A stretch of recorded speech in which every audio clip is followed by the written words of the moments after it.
ரத்த அழுத்தத்தை குறைக்கிறதுக்கு பூண்டை சாப்பிட்றேன் டாக்டர், ஆனாலும் எனக்கு பிபியே குறைய மாட்டேங்குது.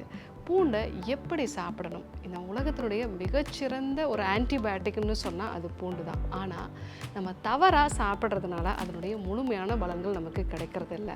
ஸோ பிபியை குறைக்கிறதுக்கு இந்த பூண்டை எப்படி சாப்பிட்ணும், என்ன அளவுகளில் சாப்பிட்ணும், எப்படி சாப்பிட்டா இதனுடைய பலன்கள் நமக்கு முழுமையாக கிடைக்கும், இதை பற்றி தான் நம்ம இன்றைக்கி பார்க்க இருக்கிறோம்.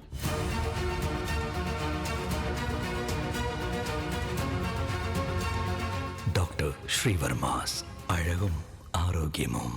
நேரில் அனைவருக்கும் அன்பான வணக்கங்கள். நான் ஸ்ரீவர்மா மருத்துவமனையின் மகளிர் சிறப்பு மருத்துவர் ஜெயரூபா. இந்த நாள் இனிய நாளாக அமைய என்னுடைய மனமார்ந்த வாழ்த்துக்களும் பிரார்த்தனைகளும். பூண்டு அப்படிங்கிறது ஒரு பெஸ்ட் ஆன்டிபயோட்டிக். அது மட்டும் இல்லாமல் கொலஸ்ட்ராலை குறைக்கக்கூடியது, ரத்த நாளங்களை தளர்வுபடுத்தி பிபியை குறைக்கும், இதய சம்பந்தமான பிரச்சனைகள் வராமல் தடுக்கும், செரிமான கோளாறுகளையும் சரி செய்யக்கூடியது, வயிற்றில் இருக்கக்கூடிய அதிகப்படியான கேஸ், வயிற்றில் உண்டாகக்கூடிய கிருமி சம்பந்தமான பிரச்சனைகள் இது எல்லாத்தையுமே சரி செய்யக்கூடியது.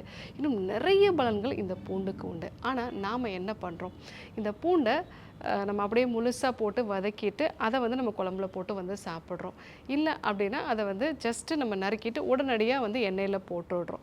இப்படி நம்ம போடும் பொழுது எந்த விதமான பலன்களும் கிடையாது.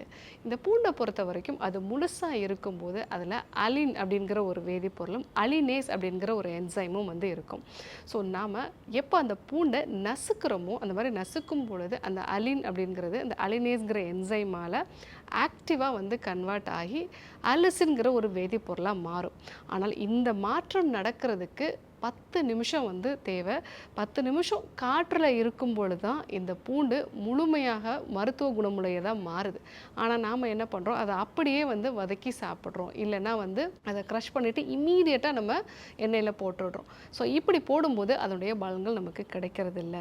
அது மட்டும் இல்லாமல் நம்ம வாங்கக்கூடிய பூண்டு அப்படிங்கிறது எப்படி விளைஞ்சது, இன்றைக்கி நிறைய நம்ம பார்க்கக்கூடிய பூண்டு பார்த்திங்கன்னா சைனாலேருந்து வந்த பூண்டு, அது ப்ளீச் ஆகி ஒரு மாதிரி ரொம்ப வெள்ளை நிறத்தில் இருக்குது. அப்படி இல்லாமல் சின்ன சின்ன நாட்டு பூண்டுகளை நீங்கள் பயன்படுத்துனீங்கன்னா அதற்கு மருத்துவ குணமும் அதிகம், அது அதிகமாக வாசனையோடையும் இருக்கும். ஸோ ஆனால் அதை உரிக்கிறது கொஞ்சம் சிரமம். ஸோ இந்த சின்ன சின்ன பூண்டுகளை நீங்கள் பயன்படுத்தினா தான் உங்களுடைய உடம்பில் நல்ல ஒரு மாற்றத்தை கொண்டு வரும். முக்கியமாக இதய சம்பந்தமான நோய்கள், பிபி மாதிரியான பிரச்சனைகள் வராமல் தடுக்கும். நீங்கள் எப்படி பயன்படுத்தணும், காலை வேளைகளில் ஒரு 2 பூண்டு இல்லை 3 பூண்டை நீங்கள் நசுக்கிட்டு ஒரு 10 நிமிஷம் அப்படியே விட்டுடுங்க. அதுக்கப்புறமா அதை நீங்கள் ஒரு 1/2 டீஸ்பூன் அளவுக்கு தேங்காய் எண்ணெய், செக்கில் ஆட்டின தேங்காய் எண்ணெயோடு மிக்ஸ் பண்ணி நீங்கள் நல்லா மென்று சாப்பிடுங்க. அப்படி நீங்கள் சாப்பிட்டீங்க அப்படின்னா கண்டிப்பாக அது உங்களுடைய பிபியை குறைக்கும். ஸோ அந்த மாதிரி நம்ம சாப்பிடும்போது இந்த அல்லசின் அப்படிங்கிறது நம்ம உடம்புக்குள்ளே போன பிறகு உடம்புல கிட்டத்தட்ட 332 வகையான புரதங்களை சீரமைக்குது அப்படிங்கிறது ஆய்வறிக்கைகள் சொல்லுது.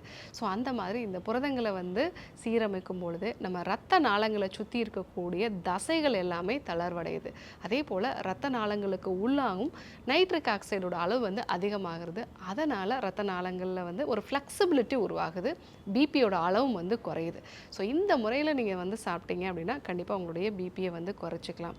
அதே போல் தொண்டை பகுதியில் புண்ணு இருக்குது, இல்லை டான்சில்ஸ் என்லார்ஜ் ஆகிருக்கிறது, இந்த மாதிரி நிலைகளில் பூண்டை நல்லா க்ரஷ் பண்ணிவிட்டு இல்லை மிக்சியில் அதை போட்டு பல்சர் மோடில் அதை அடிச்சுட்டு அதுக்கப்புறமா அதை ஒரு துணியில் முடிஞ்சிட்டு நம்ம அடுப்பை தணலில் காமிக்கலாம். காமிச்சிட்டு அதில் சாறு எடுக்கணும். அந்த சாரோட தேன் கலந்து நம்ம தொண்டையோட உள் பகுதியில் தடவணும். அப்படின்னா டான்சில் சம்மந்தமான பிரச்சனைகள், அடிக்கடி தொண்டை பகுதியில் இன்ஃபெக்ஷன் வருது, இது எல்லாமே குறையும். பட் நிறைய சமயங்களில் குழந்தைங்களுக்கு தொண்டையோட உள்பகுதி வரைக்கும் நம்ம தடவணும் அப்படின்னா ரொம்ப சிரமமாக இருக்கும். அந்த மாதிரி நிலைகளில் இந்த பூண்டு சாரோட 2 மடங்கு தேன் கலந்துட்டு ஸோ அதை ஒரு டீஸ்பூன் எடுத்துகிட்டு ஒரு டம்ளர் தண்ணியில் நல்லா வெதுவெதுப்பான தண்ணியில் மிக்ஸ் பண்ணி நீங்கள் காகிள் மாதிரி பண்ணலாம். தொண்டை பகுதி வரைக்கும் நனையிற மாதிரி பண்ணிவிட்டு அதுக்கப்புறமா அதை விழுங்கிட்டாலும் ஒன்றும் பிரச்சனை இல்லை, இல்லை நம்ம துப்பிடலாம். ஸோ அந்த மாதிரி பண்ணும்போது டான்சில்ஸில் நல்ல ஒரு சேஞ்சஸ் வரும். நிறைய குழந்தைகளுக்கு இதனால் டான்சில்ஸ் ஆப்ரேஷனே நம்ம தவிர்த்திருக்கோம். ஸோ பூண்டை பொறுத்த வரைக்கும் அதை எப்படி பயன்படுத்துகிறோம் அப்படிங்கிறது ரொம்பவே முக்கியமான விஷயம். ஸோ அதை நசுக்கி ஒரு 10 நிமிஷம் காற்றில் வச்சுட்டு அது கூட ஏதாவது ஒரு தேங்காய் எண்ணெயோ இல்லை நல்லெண்ணெயோ கடலை எண்ணெயோ மிக்ஸ் பண்ணி நம்ம எடுத்துக்கிறோம் அப்படின்னா அது கண்டிப்பாக நல்ல பலன்களை கொடுக்கும். செரிமானம் சார்ந்த பிரச்சனைகள் வந்து இருக்குது, அதே மாதிரி வயிற்றில் வந்து அல்சர் மாதிரியான பிரச்சனைகள் இருக்குது அப்படின்னா இந்த பூண்டை பாலோடு சேர்த்து வேக வைக்கணும். பூண்டை நல்லா நசுக்கிட்டு 10 நிமிஷம் கழித்து பாலோடு சேர்ந்து வேக வச்சுட்டு அந்த பால் நல்லா கடைஞ்சிட்டு நம்ம வந்து குடித்தோம் அப்படின்னா செரிமானம் சார்ந்த பிரச்சனைகளுக்கு நல்ல ஒரு தீர்வாக இருக்கும். ஸோ பூண்டை இப்படி பயன்படுத்தினா தான் நமக்கு முழுமையான பலன்கள் வந்து கிடைக்கும். ஸோ இன்றைக்கி உலகத்தினுடைய மிகச்சிறந்த ஆன்டிபயாட்டிக் அப்படின்னு சொல்லக்கூடிய பூண்டை எப்படி பயன்படுத்தணும், பிபியை குறைக்கிறதுக்கு, டான்சில்ஸை வந்து சரி பண்ணுறதுக்கு எப்படி பயன்படுத்தணும் அப்படிங்கிறத தெரிஞ்சுக்கிட்டோம். ஏன் அப்படி பயன்படுத்தணுங்கிறதையும் நம்ம தெரிஞ்சுக்கிட்டோம். கண்டிப்பாக இந்த மெத்தடில் நீங்கள் வந்து உணவை சமைச்சு சாப்பிட்டீங்க அப்படின்னா உங்களுக்கு எந்த விதமான பிரச்சனைகளும் வந்து வராது. நம்ம ரொம்ப ஈஸியாக சொல்கிறது அப்படின்னா நம்ம ரசமை வந்து இடிச்சிட்டு அப்படியே நம்ம தண்ணியில் வந்து போடுறோம் இல்லைங்களா, அந்த மாதிரி நம்ம வந்து சாப்பிட்டோம் அப்படின்னா நல்ல பலன்களை வந்து கொடுக்கும். ஸோ இதே போன்று ஒரு அற்புதமான தகவலோடு உங்களை சந்திக்கிறேன். நன்றி, வணக்கம். நோய் நாடி நோய் முதல் நாடி அது தணிக்கும் வாய்நாடி வாய்ப்பச் செயல் இறைவழி மருத்துவம் அதுவே எங்கள் மகத்துவம். இறைவழி மருத்துவம் அதுவே எங்கள் மகத்துவம். அழகு தரும் மூலிகைகள், ஆரோக்கியம் தரும் மருத்துவர்கள். டாக்டர் ஸ்ரீவர்மாஸ்.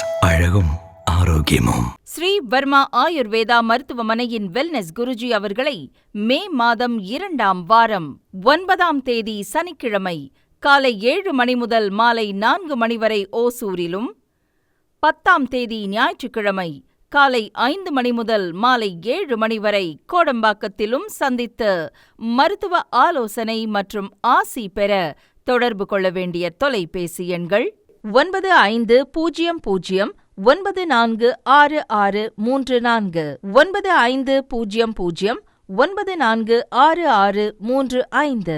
ஆச்சார்யா டாக்டர் ஸ்ரீ வர்மா அவர்களிடமும் வெல்னஸ் குருஜி அவர்களிடமும் நேரடியாக பயிற்சியும் ஆசியும் பெற்ற doctor Hemala Tiruvallur, doctor Aneesh Fathima Ambattur, doctor Surya Kodambakkam, doctor Jayarupa Manapakkam, doctor Radha Velachery, doctor Jayakanthan Pondicherry, doctor Pooja Tiruvannamalai, doctor Saraswathi Salem, doctor Suryabharathi Trichy, doctor Abirami Thanjavur, doctor Abina Mubisha Madurai, doctor Jebashin Nagercoil, doctor Malathi Coimbatore, doctor Sonali Hosur, doctor Guna Apsara Bangalore, doctor Navneeth Hyderabad, doctor Siddhanath Mumbai.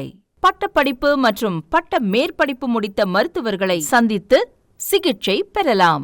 முதுகுவலியா, மூட்டு வலியா, கை கால் நீட்ட மடக்க இயலாமையா, அறுவை சிகிச்சை இல்லா குணம், ஆயுட்கால நிவாரணம். டாக்டர் ஸ்ரீவர்மா PCR, மகாராஜா தைலம் அனைத்து மருந்து கடைகளிலும் கிடைக்கும். அனைத்து நோய்களுக்குமான குணம், ஆரோக்கியம் தரும் மருத்துவர்கள். Doctor Srivarma's. Doctor Srivarma's Vajicare. His wellness for her happiness.